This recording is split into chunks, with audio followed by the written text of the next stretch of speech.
This message is brought to you by DoNotAge.org, the longevity research organisation that's on a mission to extend health span for as many people as possible via products that actually work. Start your journey today at DoNotAge.org and use code LLAMA for a 10% discount. That's LLAMA. I'll start off by thinking about my mother, who for most of her life said she would never get old. And she was defiant in that. And there is a part of me that is very much like my mother. And as I sit here, I'm going to say to you, I will never get old. And I know that is absolute BS. Hello and welcome to the Live Long and Master Aging podcast. We call it LLAMA. I'm Peter Bowes. This is where we explore the science and stories behind human longevity.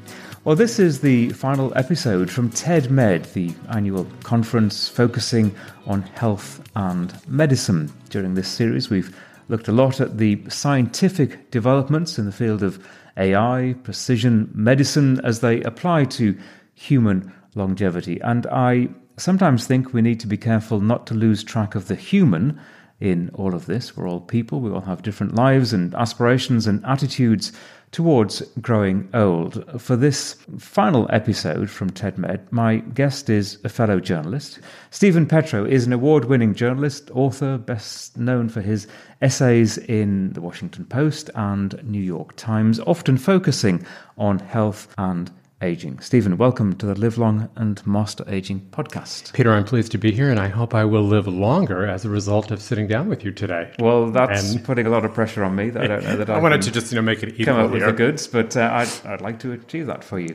I mentioned that there is a danger, I think, sometimes of just losing track of that word human when we talk about human longevity, or we consider the quite mind-boggling science that's going into the research that could help us live much longer. Do you feel the same, that we still need to remember the person inside? I mean, absolutely. And the kind of writing that I've been doing the last several years is really telling those human stories, and many of them have been about my parents, who were exactly human in all their wonderful and sometimes challenging qualities. But they each had serious, debilitating, and eventually life-threatening diseases.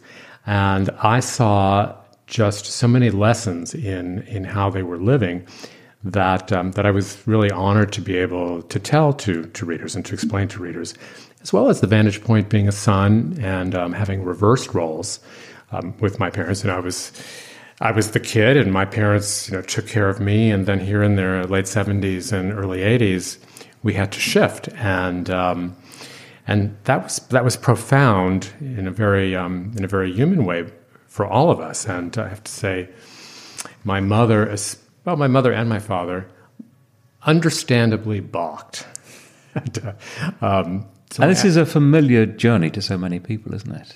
It is. And my siblings and I were very aware of this tension, and we talked with a therapist, we talked with other professionals to try to do the best job that we could in not disempowering them in any way, or as little as possible. But it's very interesting, Peter. After my father died, he was a journalist also, I found in his papers really his private thoughts about all of this. And I learned, and I actually only learned this 2 weeks ago when I was going through them, we did not succeed. He was, I don't know that I would say he was humiliated, but he was very angry. I think he was angry at his condition, and part of it was taken out on us, but he was angry. And that was sobering, because it wasn't like we had been unmindful about going into this. Sobering, and I wonder if, based on your knowledge of your father and how well you knew him, was it that surprising? Part of the reason, or part of how I found this out, is I've started to write an essay about my father's death, and it started off by my saying I didn't really know my father very well. He was a generation of men who did not talk very much about his emotions, and he was the consummate journalist. He knew how to interview you, and he knew how to protect himself. And so I felt really that it had been a lifelong challenge to actually get to know him.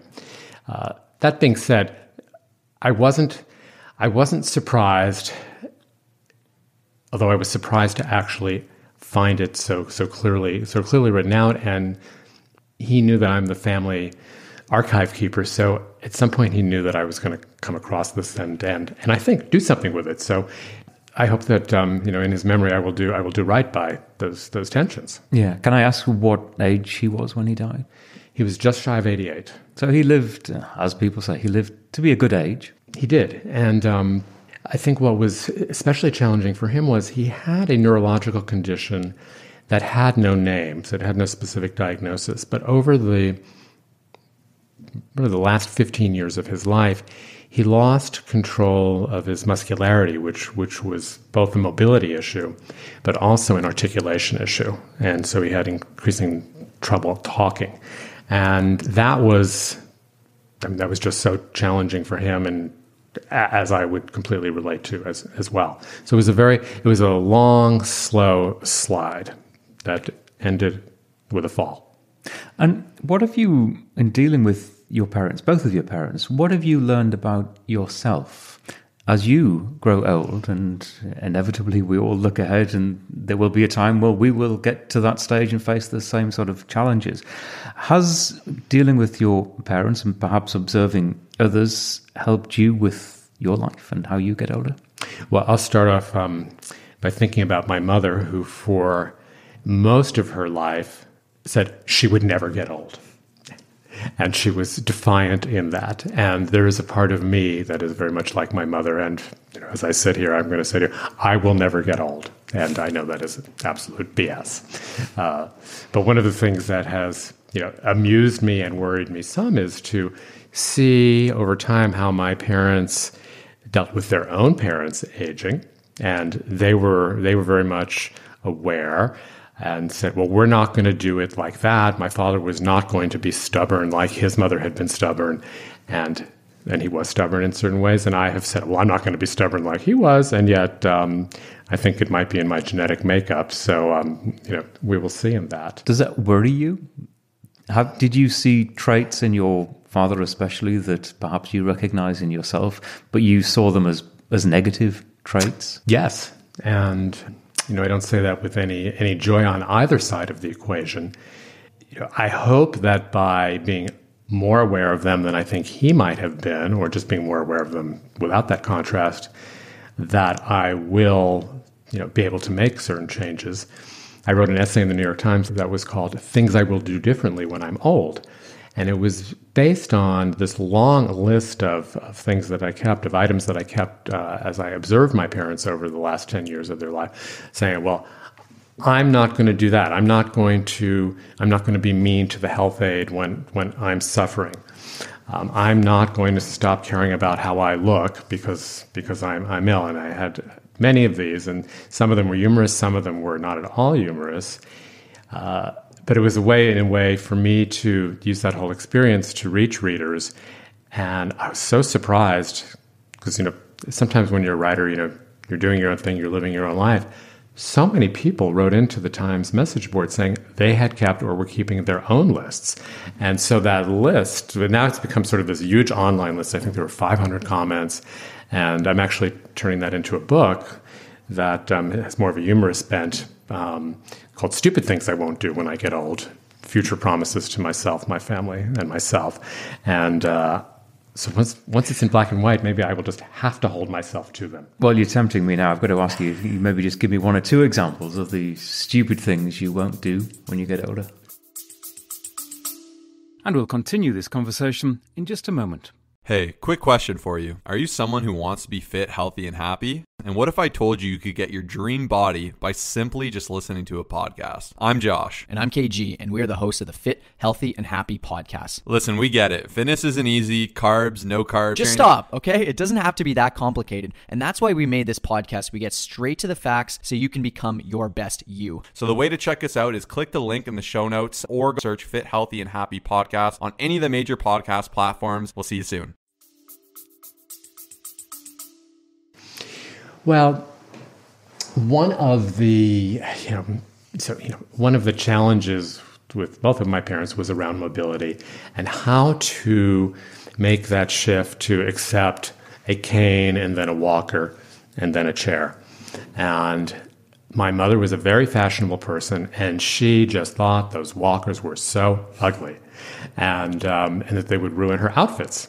And so I am not going to use ugliness as a reason to avoid helping myself.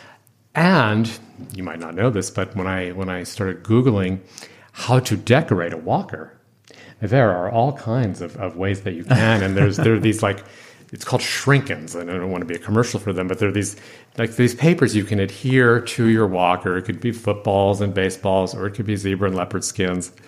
And I'm just going to interject here. This is in the United States, a walker. In the UK, they're called Zimmer frames.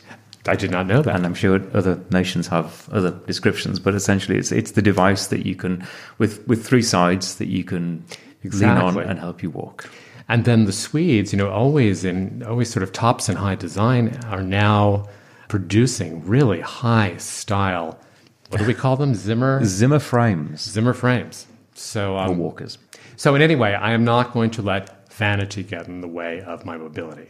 That's good. Yeah. And as you get older, do you, again, with the backdrop of the observations that you've made, are you more accepting of your own frailties and the inevitability of everything? No. Not yet. No. Right. Okay. You are not stubborn. yet. Not yet. I think in my brain, yes. But as and I don't know if you're this kind of journalist, and we live in our brains a lot, and sometimes not enough in our hearts or in our souls. And there I still have fantasies of youth, in my mind. So I'm 61 now. In my mind I'm still 38 or whatever, and I've just recently bumped it up from 34. So I definitely have a good dose of illness denial and death denial. Although I will say, Peter, that a couple of years ago, I took this diagnostic online. It's called The Death Clock, or deathclock.com, which I also wrote about. And it's a very rudimentary algorithm to determine when your actual day of death is. And I think you put in your birthday, whether you're a smoker or not, a little bit about mood, and maybe one or two other things, gender.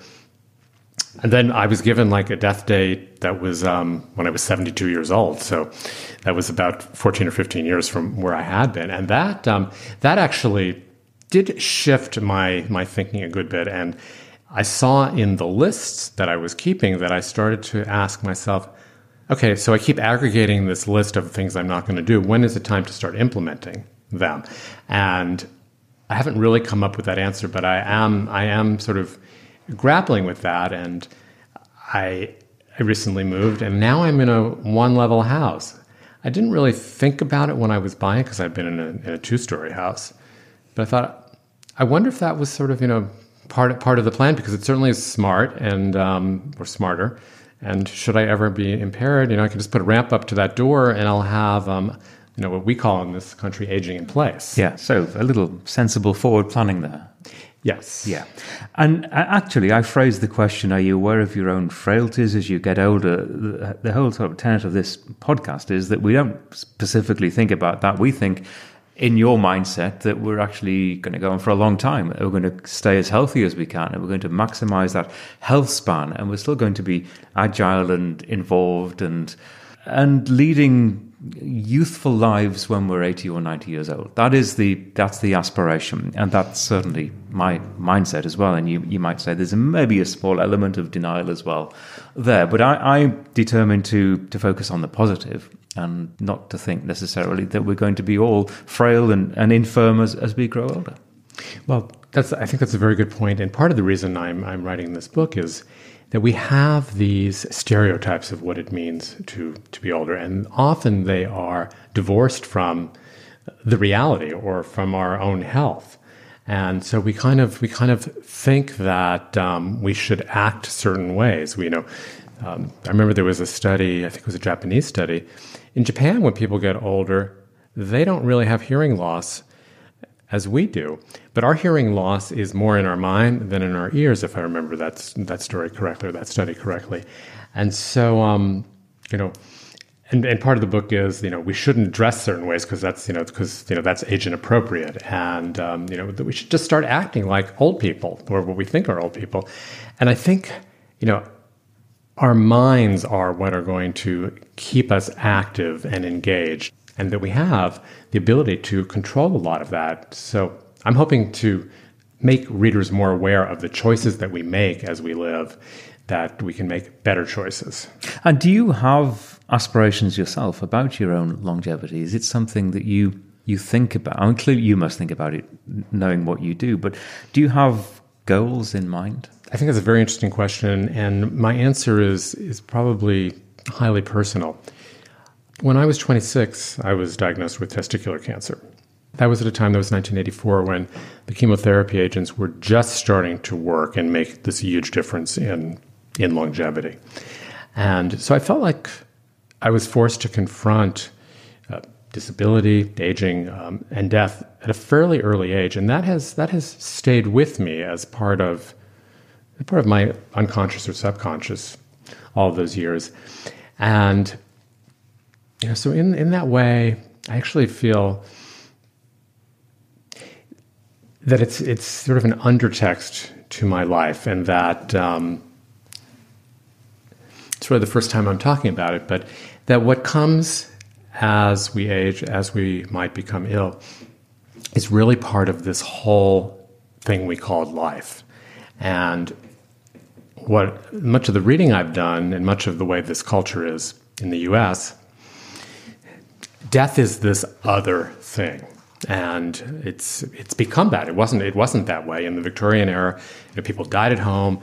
It was kind of just it was regularized. It was normalized. And here, people are in hospice or they're in hospitals, and we shun them. And it's this awful thing.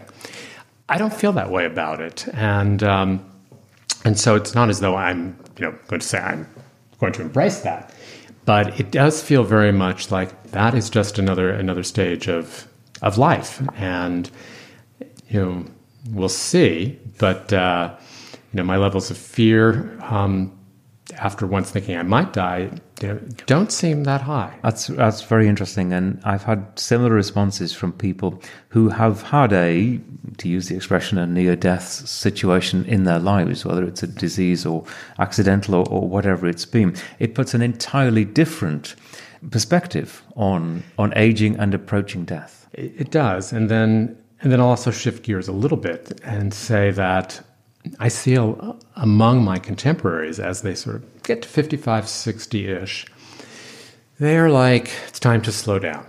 It's time to retire. I've worked really hard, and now I'm going to go to Palm Springs, which is where we are now, and which is where many retirees have come. I heard a fellow, David Rubenstein, who's one of the most wealthy men in the United States and on the board of the Kennedy Center, the John F. Kennedy Center for the Arts, and a number of other organizations, talk about when he got into his 60s, he decided it was time to speed up because there were so many things that he wanted to do. And I have been very conscious, as I think that time is more finite, to accelerate and to make sure I'm experiencing and engaging as much as I can, and not to slide in. Which is not to say that there's any one right approach, but that is definitely how I think about it. And of course, you and I are quite privileged in that what we do, we can keep on doing probably for quite a long time. We are not going to work in an office. We're working essentially for ourselves, and clearly we still want others and other organizations to want the services that we can provide, which in your case is writing. But it is something that you could do for another 40 or 50 years if you're inclined to do that and your health encourages that. And from my perspective, that's something I want to do, to stay and feel very strongly that I want to do, and that is to stay involved. I think that, so you're right, and that is the 40 or 50 years, I'm not so sure. That would actually... that would take 110. That would take me to 110. And actually, what I really like about that is, I think when I turned 60, I said to a friend, "Oh, well, I'm middle-aged now," and she said, "No, honey, you're not middle-aged. You can't double that and still be alive."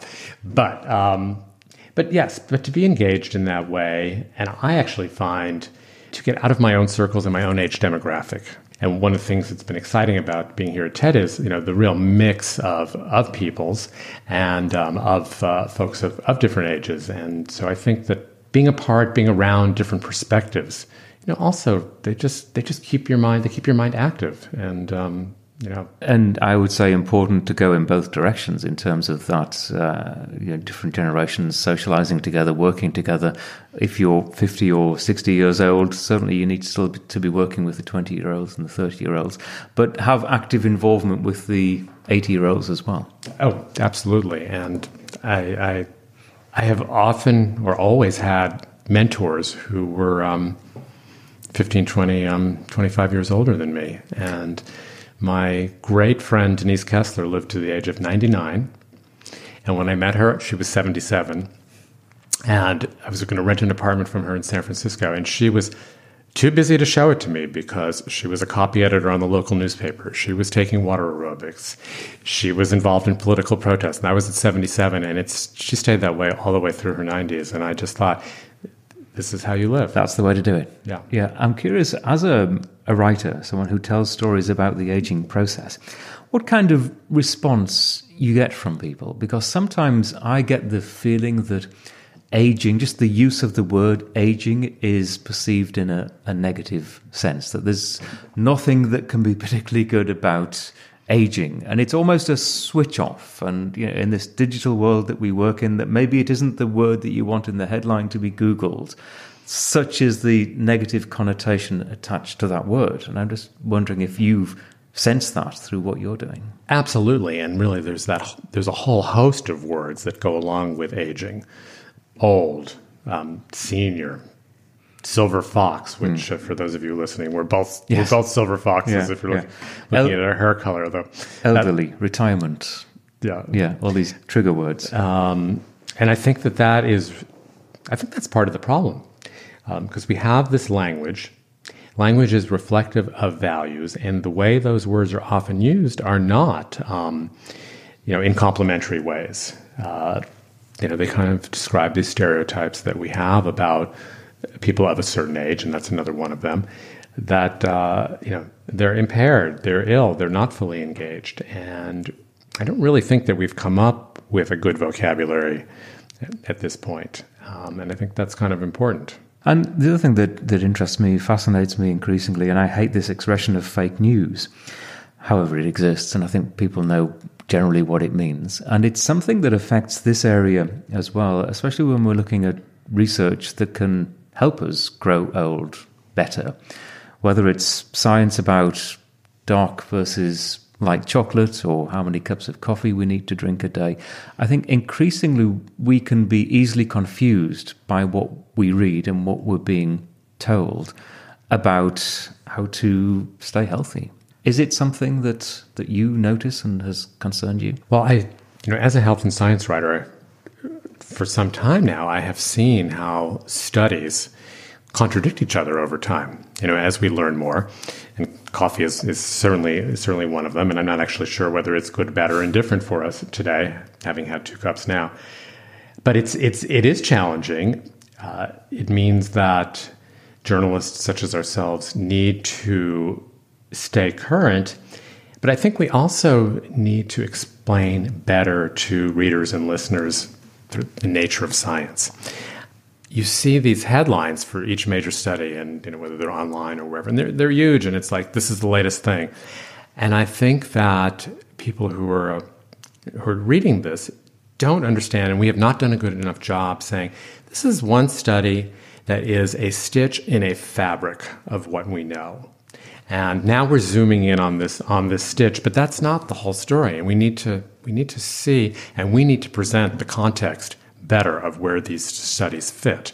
And I think we do fall short in that way. And I don't mean you. I mean journalists in general. And that's why I raise it. Yeah, and I feel the same. I think we are, as a profession, falling short. And I think there is so much more that can be done. And it's up to individuals like yourself and myself to have a huge attention to detail, as you say, to stay very current. And to context. And I think, what's happened here at TEDMED has been, very positive in that way, because we've had such a global view of health and science and aging that, has really broadened yet again how I look at the world, and I think it will help inform how I write in the future.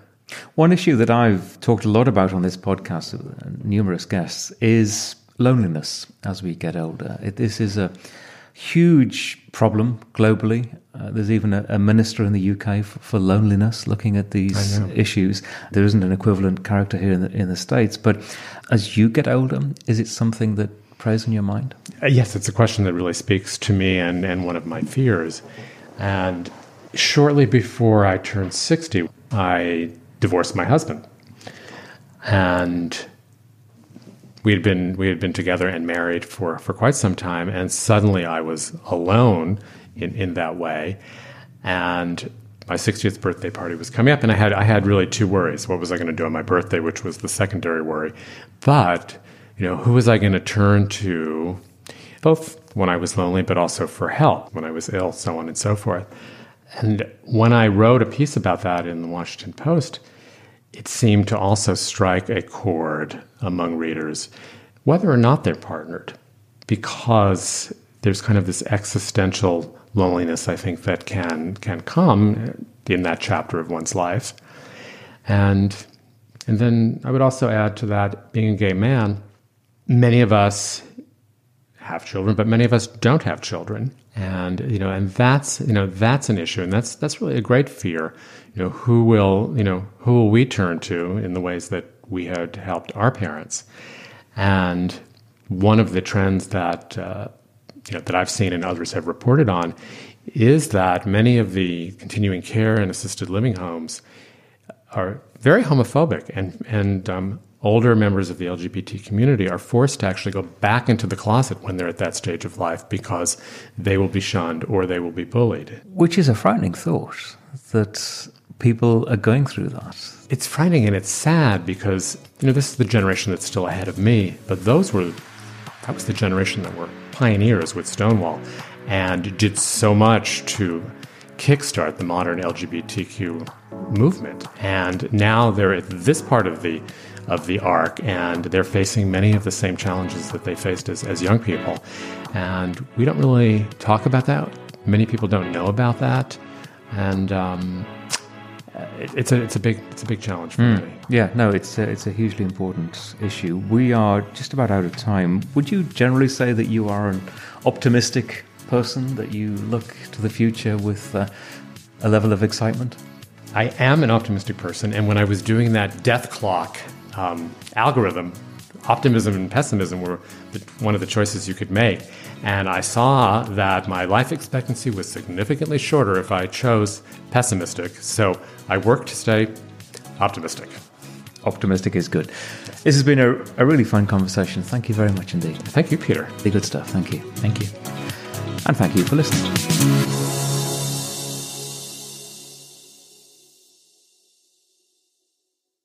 Health optimization is what this podcast is all about, and that means taking care of our mitochondria, the energy centres of our cells. Physical strength, avoiding frailty, is key, and that's why the science behind urolithin A and the work of Timeline Nutrition is so interesting. You can find out more and get a discount code at our website and in the show notes for this episode.